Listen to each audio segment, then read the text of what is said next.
I don't know, men drink milk, glasses of milk, so I just can't even really, I just don't understand them. The amount of men that I've met who are like, I just always want just a glass of milk. I don't fucking, why? Can someone please contact us and tell, if you're a guy, and tell us why you fucking love glasses of milk? Yeah, because please. I don't get it. Hi everyone, welcome back to What They Don't Say. Today we are going to be discussing body dysmorphia. You know, we're trying to create conversation around sexual assault in general, but what people don't really think about a lot is how your relationship to your body and what you think your body deserves or how it should be fueled or how you think of your body physically. People don't really talk about that aspect of like post-assault or post-traumatic event at all. This is a potluck of information that we are going to be giving to you guys. We have a buffet of topics today. But it all is somewhat adjacent to talking about body dysmorphia, food, eating, healing, those processes. Your relationship with your body after trauma. Yeah. Whether you think you deserve to eat or not to eat. And it's from a perspective of two people who've been sexually assaulted. In case you didn't know that already. Yeah, if you're new here. If you're new here. Okay, if you're new here. Cheers. Welcome. We love you. Let's dive in. Let's get into it. It's giving. Today's episode, or our emotions around today are giving. Or, you know, people like when you're working out and things like that, or like you have to dig deep. Some people say like, oh, you got that dog in you. Or, you know, like we used to have a friend who would be like, you don't have that dog in you. Today, my boyfriend was like, where's your dog? Like, why don't you have that dog in you? And I was like, well, my dog is out on a walk by himself. I don't know when he's coming back. Our dogs are out for their own walks. Dogs are out. They're out.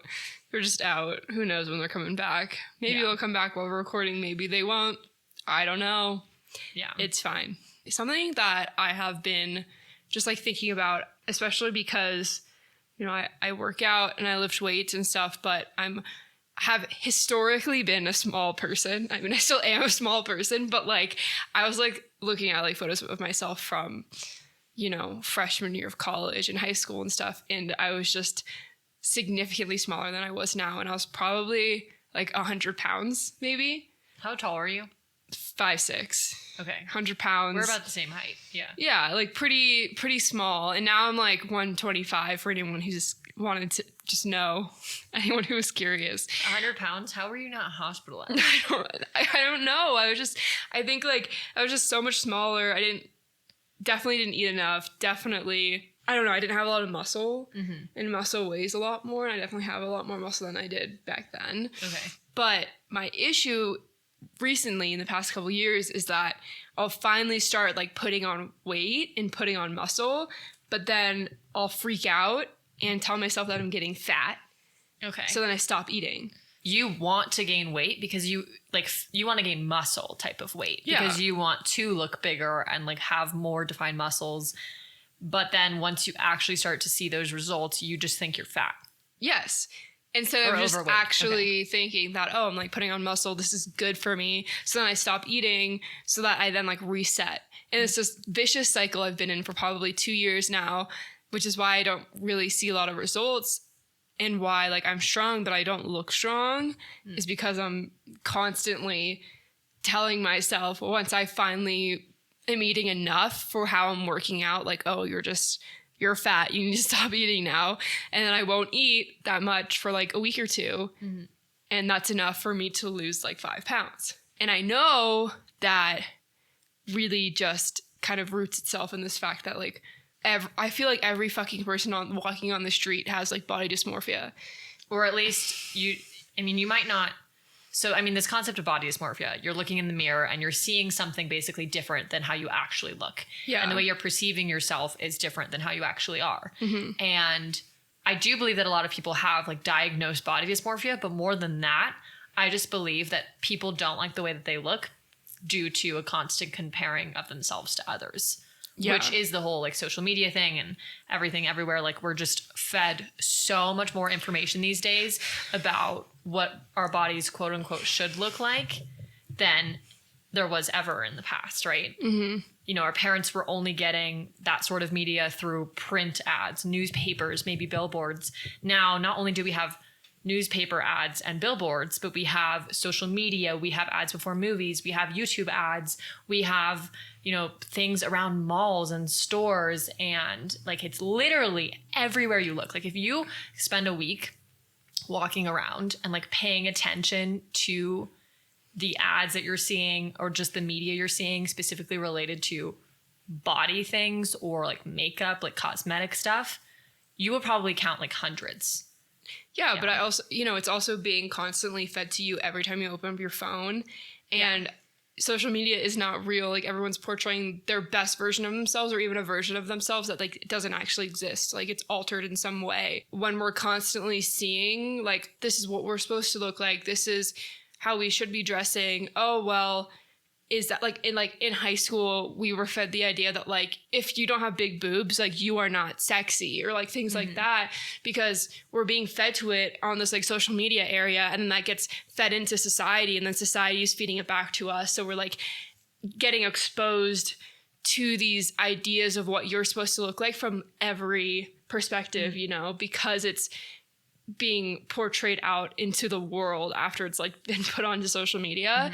And but it's been that way for like as long as I can remember. Like, you know, I remember being a child, like a literal child, like, you know, younger than 10 years old, and thinking, why is my belly a little bit bigger than my boobs are? Or like really like stupid things like that. Like I used to like stare at myself in the mirror as like a 8-year-old kid and be like, what's wrong with me? Like, why don't I look like a grown-ass woman? Yeah, why don't I have like, boobs and a butt? Yeah, and you're like 8 years old. What are you fucking doing? And then I would do ab workouts every single night before bed as an 8-year-old kid, thinking that was gonna give me a beautiful toned body when my body hadn't even gone through puberty yet. Like it wasn't You're not even close to puberty yet. Yeah, like and that's like so crazy to me. And then that also led to very like weird bad eating habits, right? Like I would only let myself eat like I would measure my cereal in the morning and into one cup.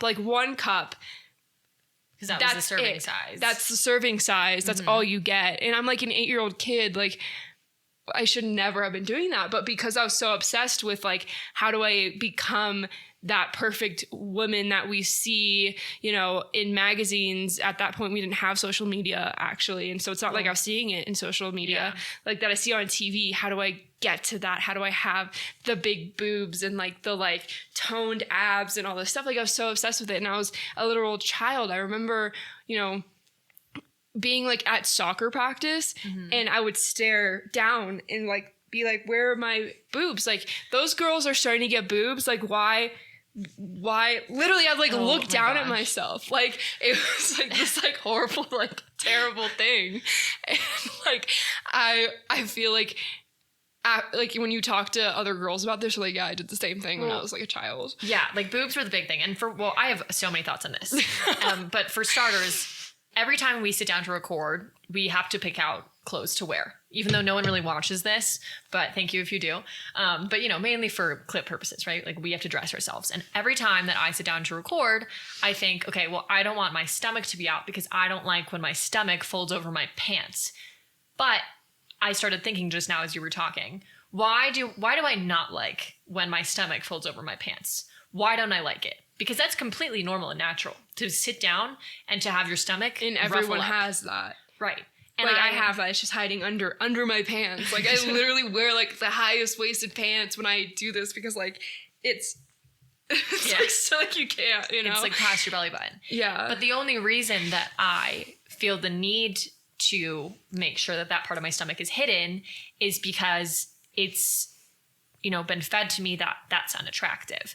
And also, you know, it's become a personal preference over time. Like my stomach isn't the focus of this content. So I don't want it to be showing, and I don't want to be sitting here thinking, is everyone looking at my tummy that's folding over my belt loops instead of listening to what I'm saying, right? So there's that aspect of it. As far as this childhood looking at your titties and being like, where the fuck are they? Why aren't they here?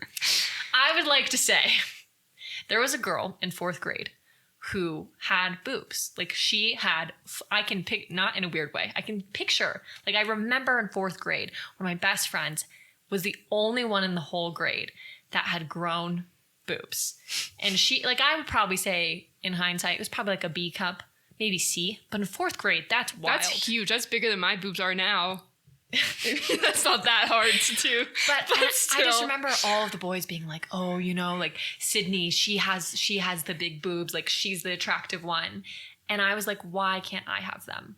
Not to mention that Lauren and her other cousin. I was such a bitch, guys. This is such exposure. I don't know if this was like 6th grade or 7th grade, but Lauren and her other cousin literally used to make fun of me when we would put on bathing suits because they'd be like, ha ha, Shannon, you have no boobs. Which is hilarious because, like, we didn't have boobs either. Like, but, what were we talking about? I was completely... So, sorry, we're kind of getting on, like, a tangent here. But, you know, Lauren, you played soccer really competitively. I was a competitive figure skater. And, like, we were spending... Like, I was spending probably 80% of my week, not including, like, sleeping and stuff, working out. And as a child who was prepubescent, your body can't store fat, like, because it's just literally incapable because you're burning through so many calories every single day. And so I'm sitting there comparing myself to all these other girls who are starting to grow boobs and starting to hit puberty, but like puberty was delayed for me. Like I didn't get my period till I was 16 because of so much working out, right? Yeah. And so you and our other cousin would make fun of me, right, in a bathing suit for not having boobs. But in reality, it's just like everybody's body is growing differently. But you can understand that at that age. All you think about is, why don't I have this type of body? Why don't I have that type of body? Yeah. And I would just like to say, now I have the biggest titties out of the 3 of us. And I kind of wish they were smaller. And I wished every day for big boobs when I was young. And now that I have them, they're a challenge every day. Yeah, I mean, it is one of those things where it's like the grass is always greener, right? Like, I have always had small boobs, and in high school... Gonna be like zooming in on her. I know. They're gonna be like, are her boobs actually small? Are the Shan's boobs big? They really actually are. They really are. And they're just fun size. Thank you. I've had so many guys portable. Say that to me. They're portable. It is easy to move around in them. So... That's nice. I have never experienced the whole, like, having a difficulty running because my boobs, which I feel... Or just, like, putting on a small shirt and just looking like an absolute whore and a half. Any tank top I wear, it's just like, oh, she's giving slut. Well, that's society's problem. If they have a problem with that, they can go fuck themselves. Women's bodies have... become like a trend, and I think it's always been like this. Like if you look at like what women looks like, you know, in like the 1700s, 1800s, 1900s, like it has changed. Like what's trendy and what's not, which I think is fucked up. Like literally how women's bodies are is a trend.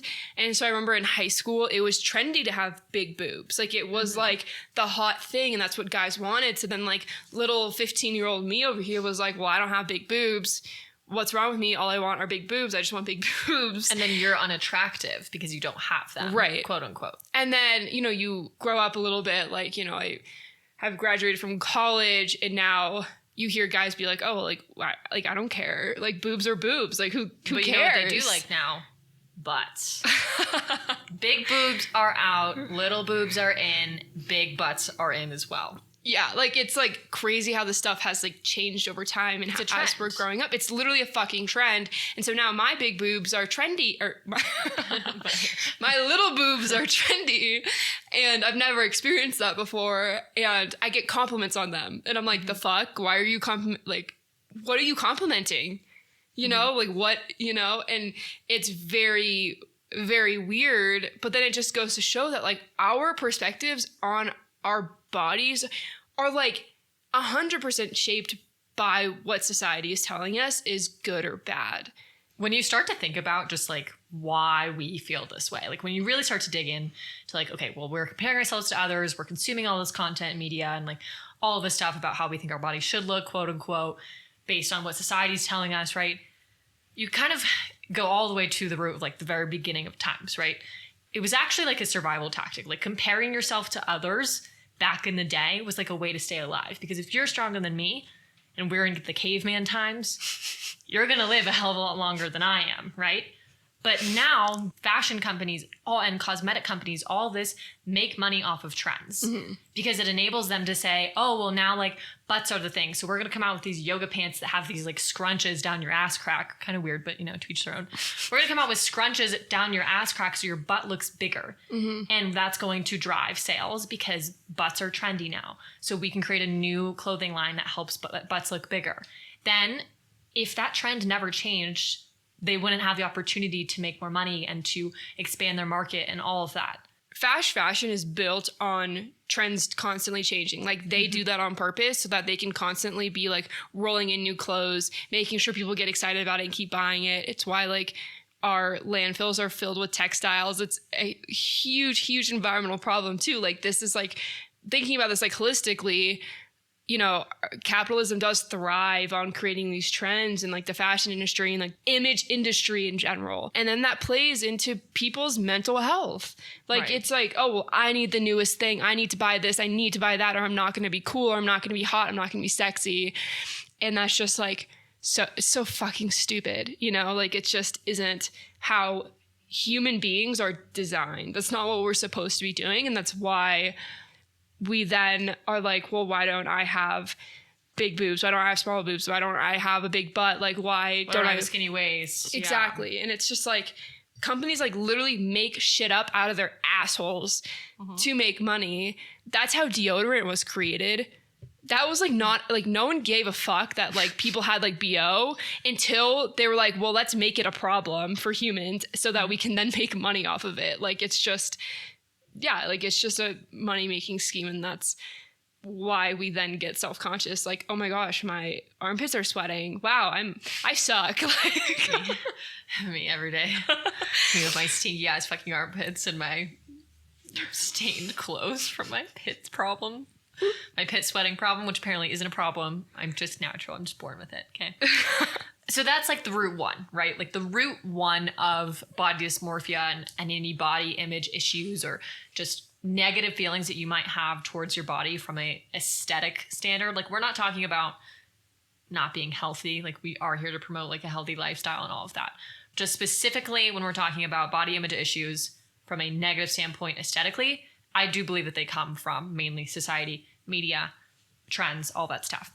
The other side of things that can really begin to like impact how you look at yourself or how you feel physically about how you look is trauma. Trauma can impact how you view your body, how you believe your body should be fueled, how you believe it shouldn't be fueled, how much you believe that your body deserves to be taken care of. Yeah. And sexual assault is one of those things where it's such a violation to your physical space and who you are that you might start to believe that you don't need to eat. You don't deserve to eat. That person made you feel so diminished that why would I put calories in my body today? I don't deserve it. Or maybe you feel the need to completely overfill your body. Maybe you just feel like there's this void after being assaulted that needs to be filled. And the easiest thing to fill it with is food. Survivors of any type of trauma, like that does shit to your body and that does shit to your brain and how you view yourself. And I think especially when your body has been the thing that's violated, then there's that sense of like, why would I'm just like not going to take care of my body because it is now worthless. Mm-hmm. I have been violated in such a way that like, I'm not worth anything. My body isn't worth anything. Why would I take care of it? And I think that is, maybe some of the reasons why some survivors then become like hypersexual, right? And they're like, well, it doesn't matter what happens to my body anymore. Like, I'm just gonna let anyone do whatever they want or like things like that. And, that sounds like really fucked up and sad. And it is, but it's just like, it is something that happens. And, I think Shannon, I do think you can really talk on behalf of this because I think your experience pre-assault and post-assault was drastic. And I think that like is something that you, if you're comfortable, should share. Everything I'm about to say was something that I didn't really realize exactly what it was until during trial and like when I was writing my victim impact statement. And I would say I had an eating problem.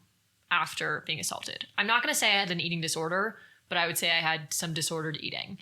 And I felt so empty after being assaulted. Like I just, my gas tank was so empty every day when I woke up. I had barely enough energy to like brush my teeth, and I was still skating at the time, but like if you ask anybody, they'll tell you that my skating was absolute fucking garbage after I was assaulted, and I wasn't really getting anywhere. I just was so empty. And I would, spend the day, like I would eat some food, things would be pretty normal. And then when night would come, I would go into the kitchen. My mom would be asleep. My stepdad was asleep. And I would just find anything I possibly could. Like we didn't even have that many unhealthy food items in my house, but anything that I could get my hands on. And I would just fucking shove my face with probably like 1,500 to 2,000 calories in one sitting, which that's a lot of calories to eat in one sitting of things that aren't like fast food or things like that.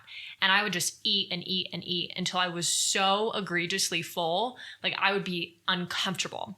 And I never purged or made myself throw up after that, which is why I say it's like disordered eating, not an eating disorder. But I didn't understand why. Like every single night I was going in and I would just feel fucking awful after eating all of this food. Like so uncomfortable, so full, just like disgusting. And I'd be sitting there like, why am I doing this? Like, why am I eating all this food? I don't understand. Like, what's wrong with me? And then I would keep eating more and more after that. And this happened for a long time. And now with hindsight, and especially when I was, like writing my impact statement, I realized it's because I just felt so empty and I didn't know any other way to fill myself up except for alone in my bedroom with tons and tons of food that I didn't even need or want. And I wasn't even fucking hungry at that time, but it was just like, I'm going to eat this food because maybe it will make me feel better and maybe it will make me feel a little bit less empty. Do you think that changed how you viewed yourself physically? Yeah. I wasn't really even taking care of myself on a lot of standpoints. Like I really wasn't showering very much. There was certain things with skating that like I had to do. So I was forced to get out of the house every day. But if I had an opportunity to not leave the house, or if I could just stay, I would be asleep in my room. I would be eating.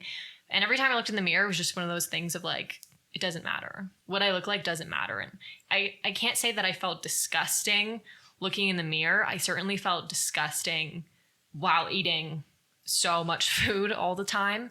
But I was just like, it doesn't matter what I look like because taking care of myself, not only does it not feel possible because I'm so fucking depressed, frankly, but it just doesn't feel necessary because my body doesn't deserve it because that's how shitty I felt after being assaulted. Do you think that you kind of just dissociated yourself from that person that was like eating a lot and things like that? Like when you looked in the mirror, were you kind of just like, well, I don't care because that's just not really me?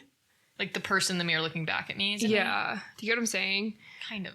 I think that when we were going through all of this stuff, like the assault, like after the assault, the whole trial, it was really easy for me to disassociate from the girl that was going through that stuff. It was like, oh, that's like, I'm, call me fucking Hannah Montana. I'm living a double life. Right. Because I just would pretend like all that trauma and everything we were living through, especially during the trial, was just like almost like watching a movie.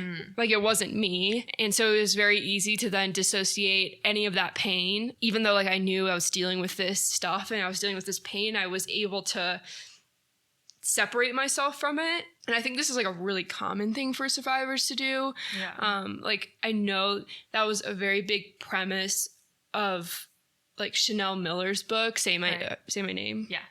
She would just kind of be reading all this stuff in the news about her, but it wasn't her.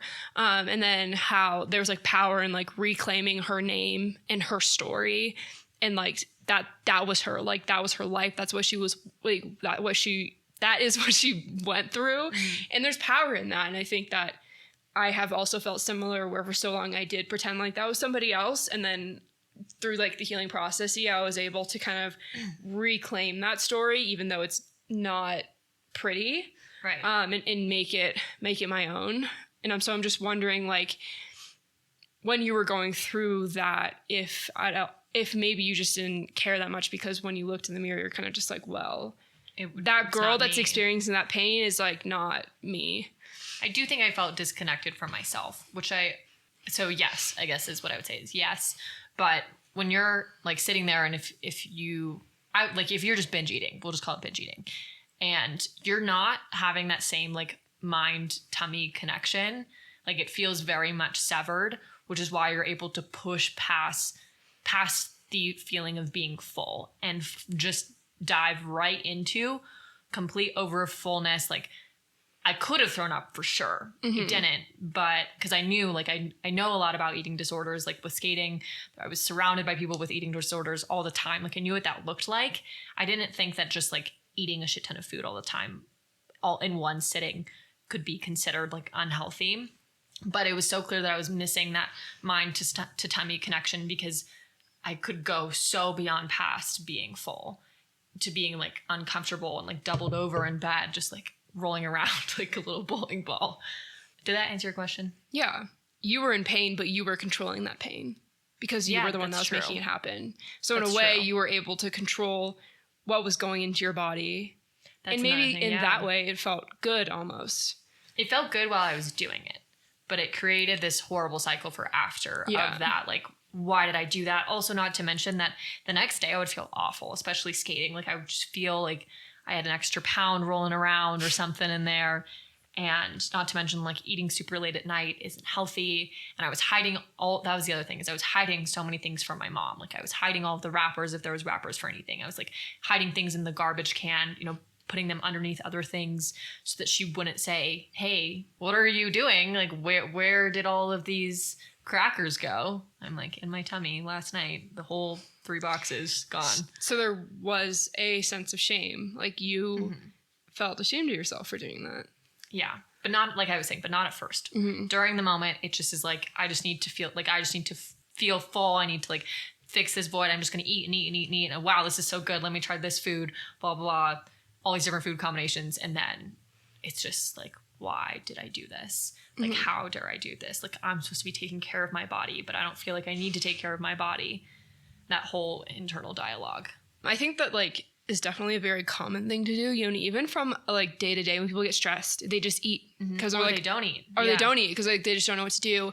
And so, what advice would you give for people who do struggle with that, who do struggle with just like, I'm stressed out, or like I went through something, or maybe they are experiencing like literally exactly what you're talking about right now, right? Where like they were assaulted and like they just like wanted control over what was going in their body. They like didn't want to feel empty and they're like eating a lot. Like we have talked about this idea of like mindful eating and things like that. Like, what do you think could actually help someone that's experienced that? Like, what helped you, things like that. Well, there's no one way to get through it, but I think something that worked for me was that, like I had mentioned, I didn't really realize this problem that I was having until I realized why I was eating. And that reason was because I was feeling so empty, because I didn't feel like my body deserved to be fueled correctly, or in a healthy way, I should say. So first, you'd kind of need to realize, like, why am I doing this? Am I doing this because I actually like have some sort of addiction to like sugar, which is a real thing? Do I have an addiction to salt? Am I like not getting enough like certain nutrients in my diet? Or is it because I actually went through something really awful and I don't know how to handle it internally, right? And so you need to figure out the root of the why. So that's the biggest thing. And that's hard. That takes some therapy. That takes some thought. That might take some writing for you. That might take some talking to a friend of like, I'm doing this thing and I don't know why. And hopefully they can help you get to that root of like, oh, I feel empty, or I feel disgusting, or I just feel like I don't deserve anything. The next thing that you had kind of mentioned was mindful eating. And this is a hard thing. We are not nutritionists. We aren't, like, Lauren and I are not professionals. With that being said, I've spent a lot of time with nutritionists. I've talked to a lot of different people about eating things. Like, being in a high-level sport, food is an aspect of how you train, how you function, all of that. Once again, not a professional, but I do have some knowledge behind it. So I look at mindful eating as, am I full? Am I not full? How do I really feel about the food that I'm eating? Like basically, when I think of mindful eating, I think of just constantly checking in with yourself over the period of the day and over the period of time that you're like sitting down to eat a meal. So when I was binge eating, I wasn't paying attention to how many calories or how full I was or how full I felt. I was only paying attention to, I need to make sure I get this in my mouth. Like I need to find whatever I can to shove it in my face. But if I had sat there and thought, okay, how full do I feel on a scale of 1 to 10? Then I might have realized I'm at a 12 right now. Let me take a pause for 10 minutes. And it takes your body 20 minutes, I think it is, to recognize like food, right? It takes your body 20 minutes to realize how full you are.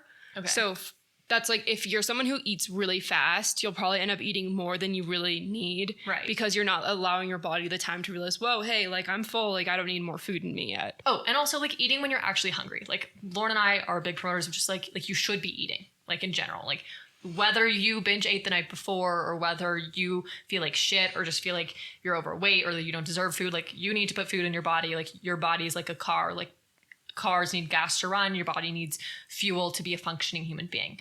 But anyways, so you have one side of mindful eating, which is like noticing how full am I actually, but it's also how hungry am I? And it's paying attention to how hungry you are throughout the day so that you don't get to, holy shit, I am starving. I'm going to kill everyone. I'm so hangry. Like I'm going to scream if I don't get food. And it's paying attention to, well, that's not really mindful eating, I guess. Well, I'm just getting a little bit too into this conversation. I think that is right. You want to be paying attention to how you are feeling. And I learned mindful eating from like a meditation practice. And I guess there are like so many different ways you can think about it. For me, it is thinking about how hungry am I? Am I hungry? Am I full? Allowing my body the time to process that food. But it's also really about what am I putting into my body? Because I think it can be really easy for a lot of people, especially because food that is bad for you is cheap. And so it's easy to get your hands on, and like, especially as a college student, whoever you are, like, it's just easy, right? Like cup of noodles, all that shit. It's so easy to just buy. It's cheap. It's quick, things like that. A lot of the stuff this country especially produces is super processed and is super bad for you. And I have always been really, really scared of food because of that. Like, I don't trust it. I like have been like this since I was a little kid. Like it just is something that I pay attention a lot to. You know, someone was talking to me about how like, if you eat breakfast and you're hungry an hour later, it's because you are not actually putting something into your body that is fueling you in the correct ways. And so even though you're eating, it doesn't mean you're actually eating in a way that you are putting what you need and the nutrients you need into your body. And so for me, mindful eating was, paying attention to hunger, not being hungry, but it was also about, is the thing that I'm eating right now actually gonna provide me with nutrients? Like, am I eating something that is good for me, or am I just like sitting here with a tub of ice cream? Obviously there's balance, right? Like, it's okay to like sometimes eat like a processed snack or a dessert or something like that, but I do think that a huge part of it is figuring out that balance. And so for me, I learned about it because I need to be conscious of where I'm getting my food. And that's something that can be really hard to do, and also be more expensive, unfortunately. Yeah, that's what I was gonna say. Because how food is processed in the US, like we have a lot of extra shit like high fructose corn syrup and like hydrogenated fats that are super fucking bad for you, but they make food like last longer and make them cheaper, so they're easier to get your hands on. And so it can be harder to find alternatives, but you can. And sorry, this is like such a little like tangent. It's okay. But I do think it is important when thinking about mindful eating to be thinking about the food that you are putting into your body and if it's actually giving you what you need, right? Because like if you're eating breakfast and you're hungry an hour later, you are not giving yourself what you need. And I do think that is something important to be thinking about, especially when you're trying to heal from something traumatic. Like that's really draining on your body. It's super draining on your body to heal from trauma. Like, it doesn't matter if you're doing extreme physical activity or you're laying in bed all day. Like, it is goddamn draining, and you need to be putting stuff into your body that will help that healing process. Well, I really liked what you said about this whole your body basically even needs more fuel and more of the correct fuel. Or not even, I'm like really hesitant about saying like good food versus bad food. I think if you've ever had like some form of disordered eating of any type, if you categorize like good food versus bad food, it might like prevent you from eating, things like that. I've been trying to move away from it because frankly, yeah, anyways. But like if you are, like think about if you're injured, like if you're physically injured, let's say you broke your ankle. If you just tried to like go and, oh my God, speaking of injured, I just got a very severe foot cramp. Are you okay? I'm not okay right now. You need to go like this. Think about, your trauma as an injury. If you had broken your ankle, you're going to have to do physical therapy. You might need to go get a massage. Maybe you're crazy and you're not crazy, but maybe you're going to like getting dry needled. I don't know. You're going to be doing heat and ice. Like when you're injured, you have to do physically injured, you have to go above and beyond to make that part of your body feel better and to get it back to its original healthy state. And so if you have been like traumatized and you're experiencing a little bit of mental illness or, just emotional trauma, I guess we'll say, then it's even more important that you're giving your body that extra nutrients that it wants. So not good food versus bad food, but eating vegetables, eating chicken, eating full proteins, all of that, full carbs. But like this isn't a diet lesson. This is just a reminder that like if you are somebody who's really going through it right now, you still need to fuel your body. And maybe for you, you're like, hey, I don't have that in my budget, or I can't cook for myself. Like I don't think I can manage that. Try to do one thing a day that is in your meals / your diets or whatever that is going to fuel your body the way that it like is meant to be fueled. Mm-hmm. Whether that's like, I'm going to eat 3 blueberries. Great. Start there. I'm going to have 1 piece of protein today. Just starting small. This is not a diet lesson. We're just trying to remind you that like your body needs to be fueled and it wants to be fueled a certain way, especially when you're experiencing some emotional hard times. So in summary, if you're somebody who's experiencing like you're maybe way overeating or way eating like a ton of stuff at one time, which I would kind of classify as binge eating, first you need to figure out why. Why are you doing this? What is the root of this problem? Is it because you've gone through something? Is it because you're not aware of what you're consuming? More likely than not, it's going to be about something bigger than just like you're not fueling your body right. It's most likely going to be most likely be something has happened in your life and you're not addressing it. Number 2, mindful eating, really paying attention to when you are eating, are you actually full? Even though maybe there's still food left on your plate, but you're full and you can come back to it in an hour. Are you still hungry even though that plate of food is gone? But really being aware of what you're putting into your body and how it's making you feel. That's kind of a summary of my stuff. On the flip side, for someone like me, when I am going through something, when I'm stressed out, I don't really eat. I don't know if it's just feels easier for me not to eat. Maybe it feels cheaper, like things like that. It just is kind of a default for me. And so I have definitely had to work through ways to figure that out. And that takes time. Like when I was going through, I'd say just that the ugliest part of my healing process, eating was super, super hard. But when I was coming out of that, and I know people will tell you not to do this. Uh-oh, here we go. But I don't practice mindful eating anymore because, well, that's not right. I practice mindful eating in the sense of like I really pay attention to the things that I eat and I make sure I'm eating healthy and things like that.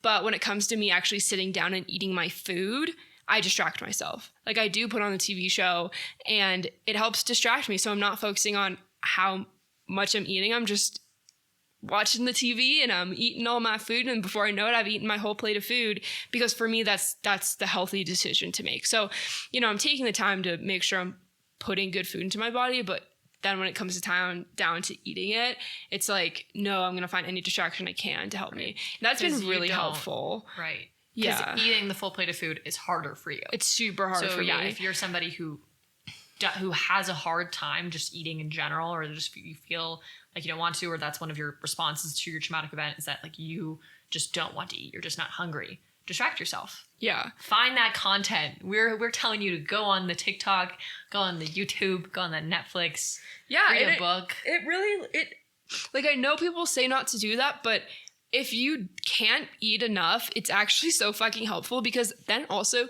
you look forward to your eating times. You're like, this is my like 30 minutes. I'm just going to sit, I'm going to watch my show and I'm going to enjoy myself and I'm going to eat my food. And you start looking forward to your eating times. Which is big. Because it's like it's relaxing. You get to like do something that takes your brain off of whatever it is you're going through, whatever it is you're dealing with. And it's nice. Like it's really actually helped me eat the amount of food that I need to be eating. So that has been one thing. So finding something that you can do while you're eating your food that will help you push through to the finish line and eat everything that's on your plate. The other thing is finding diversity in the foods you eat has been a game changer for me because I literally used to eat chicken and rice every fucking day, and That was like last month, Lauren. No. This is like, are you sure? This was like last year. Okay. And that's like all I would eat. It was really boring. You know, it was healthy, but I never looked forward to eating. So therefore, I just didn't sometimes. Recently, I've been finding ways, like economical ways that I can kind of diversify the foods that I'm eating and the meals that I'm making, the type of meats that I'm making and things like that, so that it's a little bit more exciting. You're like, oh, I'm kind of excited for like my dinner tonight. Like I have, all these things to like make really yummy tacos or whatever. And I know that I'm going to make that meal and it's going to last me a few days. Like I'm going to have leftovers. It's going to be so great. Like I have figured out a way to make myself look forward to the food that I'm eating because it's maybe different from what I had yesterday or the day before that and things like that. You could also maybe like some of my friends do this where they pick a random food of the week, butternut squash or pomegranate, and they try to like incorporate it into a meal. And so maybe you're uninspired with cooking. Maybe you're like you were saying you don't want to eat, but it's a challenge for me this week to try to figure out like how do I incorporate pomegranate into 2 of my meals, and that will definitely diversify. Like you could probably go on like ChatGPT and type in like tell me a super random like 5 random vegetables from the store and just pick one that way to keep that the variety is the spice of life. No, variety. But it really helps. So I think those have been the 2 things in the past couple of years that have helped me get the food on my plate that I enjoy, and then also finishing the whole plate. And it's like, it's hard to do. It's easier said than done. For me, like my trauma response was just like, I'm not going to eat anything. I'm just going to shut down and like my body will figure it out. I mean, we've basically established that there's probably a lot of variety of how people respond when it comes to like eating post-trauma. We basically established that there's 2 like big groups, like maybe binge eating or restricting food or not eating at all. Why do you think that you restricted? Is it because that's just what your body does when you're going to trauma? Like you're just shut down? Or was it actually something where you felt like you didn't deserve to fuel your body? Like, do you know why you did that at all? I think a lot of survivors would say that I just feel like I didn't deserve to take care of myself. Like I feel like my body doesn't deserve that. Like my body's worthless, like we were talking about before. And I think that's very valid. But for me, a very common stress response is like, my hunger disappears. I'm just not hungry. Like I'm not hungry throughout the day, so I don't think about it. And then you top that with being a fucking adult and having responsibilities. Like you have your job or classes or whatever. Maybe you're in school. And so then you're just busy. So you're busy. Your body is pretending like it's not hungry because it's just like in this weird stress response. And so you're not thinking about it. You're like, you don't have time to eat, maybe, like whatever it might be. Like you're going from meeting to class to work, and that's just what you're doing. And so it's just like not at the forefront of your brain. And so I think that was like the thing for me, is that my body was shut down in a way that it wasn't allowing me to realize that I was hungry. Because of course I was hungry. But I couldn't realize that. Like my body was just like, oh, whatever. Like it was on fucking vacation somewhere, and like Not vacation. It was in jail. Like yeah, I guess. Just confined somewhere else. My dog was not around. Your dog was not here. It was your not dog here. Your dog was in a garbage can, suffering. My dog was in Putting a high itself kill away. shelter. Yeah. Like just didn't have a concept of the fact that I needed to feel myself. And I think part of that too was like, I was purposefully distracting myself and making sure I had so many things going on that I couldn't even think about myself and my body and my trauma and my healing and my pain and my suffering and everything. Basically, I just like numbed myself to the point where I didn't realize I was hungry and I didn't realize I had any feelings at all. Because you were also kind of doing that disconnected, like dissociating. Yeah, exactly. Between you and your body. There are so many different extremes here, and there's a lot of people who are probably like right down the middle, and you're like, some days I never eat and some days I'm eating so much. And I also went through that too a little bit, where it was just so... And it takes time. It takes time to find that like nice, you're just cruising like middle ground where like, yeah, you probably have some bad eating days, but for the most part, like you're doing good. I feel like I'm in that place now. Yay. But it will probably end at some point and then come back again. Like it really is like this like weird cycle, but it takes time. It really does. It's not something you can change overnight, unfortunately. It's not linear. Yeah. I wish it was. That'd be cool. I don't know if this has helped you because we've kind of established that the issue that I turned to was overeating. For yours, it's not eating at all. However, I have had a period in my life where I like really wasn't eating due to trauma response. It was not being sexually assaulted. But my point of that saying that is that like I do relate to that feeling. And also just in general, sometimes in just like daily life, I think, well, I'm not hungry because I don't know what I feel like eating. That's a sentence that I think I said it to myself yesterday even. It's just, I'm like, well, I don't know exactly what I feel like eating. So I'm just going to wait until I actually know what I want to eat. And those are the times where one, I get to a point where I am just meltdown nation, like crying. I'm just like, oh, I don't know what to have. Maybe not crying, but I'm just being dramatic. I hate everyone. I'm upset. I'm angry. And so it can either get to that point, or I just like eventually cave and eat something that I don't like and I take a few bites and I don't eat it at all. But I do think that if you're feeling hunger, it might be good for you, but like you don't know, if you are feeling hungry and you don't know exactly what you quote unquote feel like, it could be good to just have a bite of one thing and tell yourself, you don't have to eat all of it. Just have like 1 or 2 bites, maybe 3 bites maximum. And if you don't want to keep eating, fine, then stop. But a lot of times I believe that you are telling yourself and your brain is like not sending that message of like, I'm hungry, but it is. And the way to kind of wake that up could be to just like put a spoonful of peanut butter in your mouth, period. Like, and that's a great, like, just as a side note, like a great sad meal. Like peanut butter has, you know, some healthy fats in it. We've got some protein. We've got some carbs. Eating a tablespoon of peanut butter might just be like 160 calories, period. Like 1 spoonful. Yeah. Done. Yeah. What is one food that you've really been into lately? Goat cheese. The crackers or just like with a spoon? No, like literally put that shit in everything. I put it in a vodka pasta and it made it all creamy and it was so good. I put it on tacos. I had like a chicken naan wrap yesterday that I put it on top of. Oh my gosh, I fucking love goat cheese. I've always loved goat cheese, but recently it has been my inspiration and my love. That's pretty good. Goat cheese is good. It is good. I love like it. Some goat people cheese. hate it. I don't know what's wrong with those people, but whatever. What about you? I got an air fryer recently and I've been really into making French fries. I think that I probably make French fries 3 times a week. Wow. Maybe more. But they're air fried, so they're not like... air fried French fries. And I do eat them with a shit ton of Chick-fil-A sauce, but it's fine, you know? Yeah, totally. I would like to share one more meal because I made it this week and it's really good. And I don't eat vegetables really. And I've been trying to eat more vegetables. Actually, the meal that I'm about to say doesn't have vegetables in it. I don't know why. I don't know why. Shannon like doesn't like vegetables at all. I just don't really like it. And someone the other day was like, "Oh, you have ARFID," which I definitely have that 100%. There you go. I just didn't even know what it was. I have such extreme food anxieties. It's unbelievable. That's like literally I could spend 3 hours talking about that. It's ridiculous. Lauren and I are super different. I like look at the gray piece of chicken in my fridge that has like 50,000 pounds of GMOs in it. And I'm like, it's probably fine. Lauren is the polar opposite. Any Hoosers, this other meal, sweet potato in the oven for like an hour, 400 degrees, cut it in half. Ground turkey.